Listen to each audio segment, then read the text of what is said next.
So as a journalist, the coffee break versus Kurzgesagt controversy really interested me. And to quote Secretary of Defense Robert McNamara, now that the fog of war has lifted, let's kind of look at what coffee break did right and what coffee break did wrong. Now, full disclosure, I actually like Stephen and I actually like Philip. I've always watched Kurzgesagt, I've always watched Coffee Break, and I've actually talked to Stephen a little bit. That'll remain off the record. But anyway, to the point. First thing, let's just get out of the way immediately was the thumbnail. And the thumbnail was Kurzgesagt is lying. That was the thumbnail Coffee Break had, and on its face value, that is libel. That would not pass any newsroom at all. Because unless you can exactly prove that Kurzgesagt is lying, technically you're just lying. You're lying in print. And libel is particularly of merit when you can show like a direct market harm to another individual company. Now, Kurzgesagt is a company owned by Philip Detmer, and Kurzgesagt could maybe show that, hey, because of this video with its thumbnail, Kurzgesagt is lying, and because in the video there's no explicit like lying that's taking place, and because of that we've now lost brand sponsorships or ad revenue, there might be a chance in court for libel. Now, the classic counterexample of that is like, well, U.S. libel laws and slander laws are pretty open, and don't they change for public figures, etc., etc.? Yes, but that's public figures, and the question of whether Philip Detmer behind Kurzgesagt is a public figure gets debatable. And then two, libel laws come into play much more relevantly, as I talked about, when you can show like a direct market harm to that company. So in America, most companies are viewed as like corporate personhood, right? They're still viewed as individuals, and so there's like a public company. You can kind of get away with maybe saying incorrect things sometimes.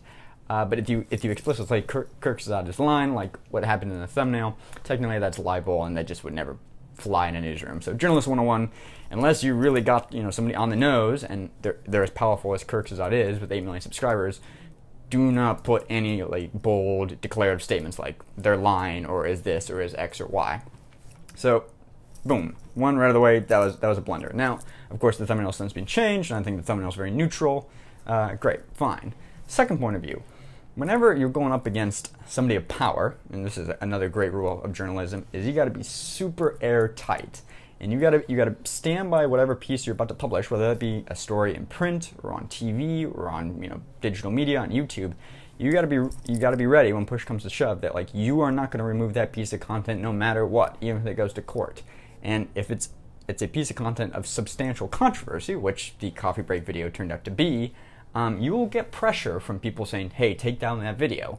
And maybe not from the people you expected. They might just come out of the woodwork. And I think I followed the Twitter conversation quite closely between Philip and Stephen at Coffee Break.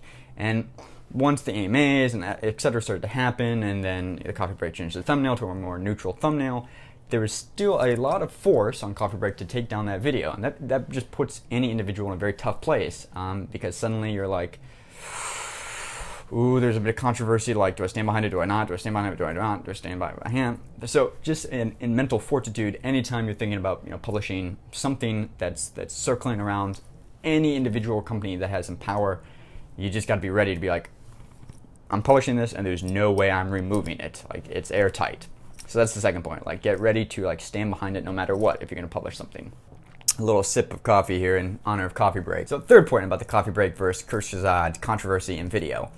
When you're trying to get somebody on the record and they say they don't want to be on the record, and then something happens where you get outmaneuvered politically, which happens all the time, and when I mean outmaneuvered politically, Trump does this, companies do this, the classic, I don't care whether it's like, the New York Times has a story on Trump family, and Donald Trump Jr. just gets ahead of the story and publishes the information before the New York Times can run it, or the Wall Street Journal gets a leak on that BuzzFeed's going to be laying off a whole bunch of people, and then BuzzFeed suddenly just starts to try to fire people really quick before they can unionize, and they try to get in front of the story. They're just maneuvering politically.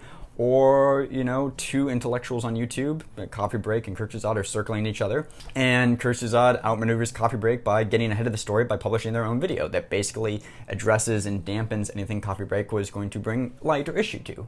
So whenever there's that kind of political outmaneuvermanship, you almost think about it like a classic Napoleonic War, two generals going at it, and you're like, dang, I got outmaneuvered. Like, that was just a great tactical move in this situation. Which a lot of journalism is. Journalism is inherently combative if you're doing journalism seriously. And if you get outmaneuvered like that, so in the Coffee Break situation where he had asked some questions, Kurzgesagt had responded saying like, he responded but saying I don't want to be quoted, and that forced Coffee Break then to like not be able to quote him, but there was still something of substance in that email. A great way when you're caught in this situation, if you ever find yourself in this situation, and then somebody outmaneuvers you, is to quickly follow up on that outmaneuver and be like, hey, I noticed you just released this video pertaining about the questions I was going to ask you. Did you have this video planned?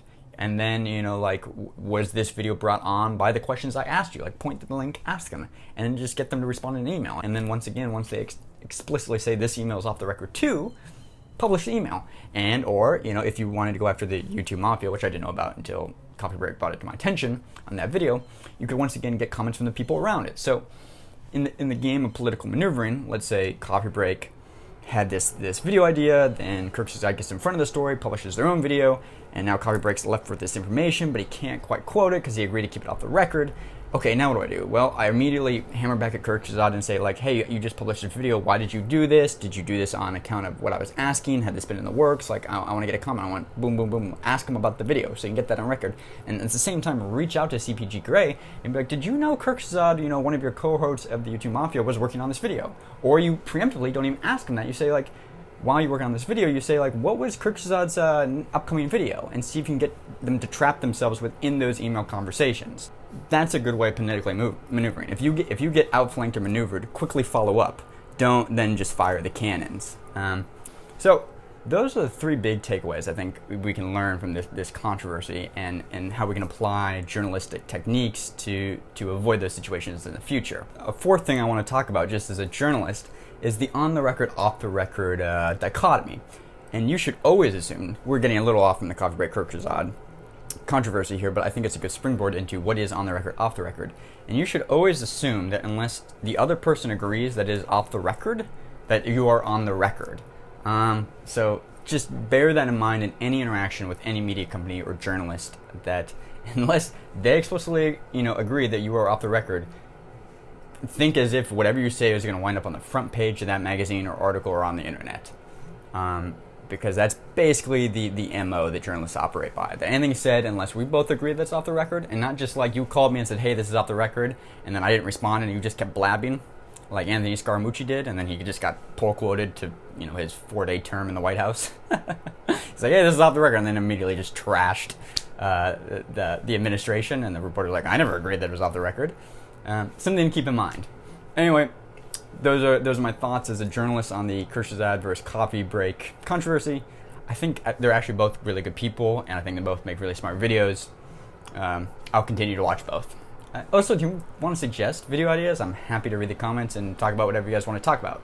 So leave a comment below or watch another video. Thanks, guys. Bye.